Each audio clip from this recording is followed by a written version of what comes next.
好，各位同學大家好啦。咁今次呢個 video咧會係講解翻2012年嘅 DSE MC 第一題。咁呢條題目咧就問啦，以下呢度咁多個句子咧，邊句咧係 positive statements？ 咁首先我哋要知道乜嘢係 positive statements。positive statements 咧就即係話咧嗰個句子咧係 refutable by facts 嘅。咁呢一個 refutable 嘅意思咧就即係話可以被事實推翻，但係未被推翻。咁即係話咧嗰個句子咧係可以被驗證嘅。咁舉個例啦，例如第一句咁樣啦，就係當實施咗對最低工資之後咧，咁其實咧呢一個嘅多啲嘅工人咧就可能會被聘用為呢一個嘅兼職員工咁樣。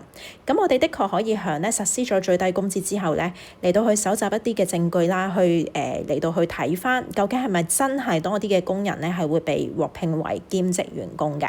咁即係話呢一個句子所描述嘅情況咧係可以被驗證，而且暫時係未被推翻嘅。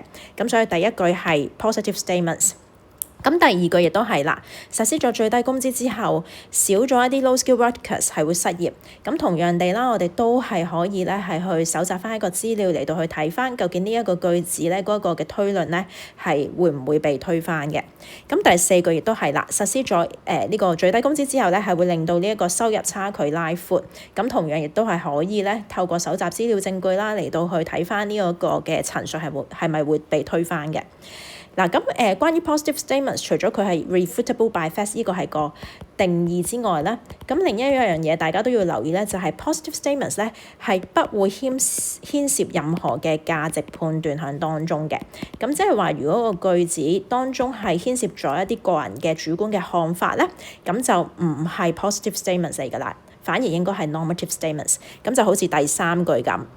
Meal times should be counted as working time。咁個 should 字咧，其實係牽涉咗一個人嘅主觀嘅判斷啦。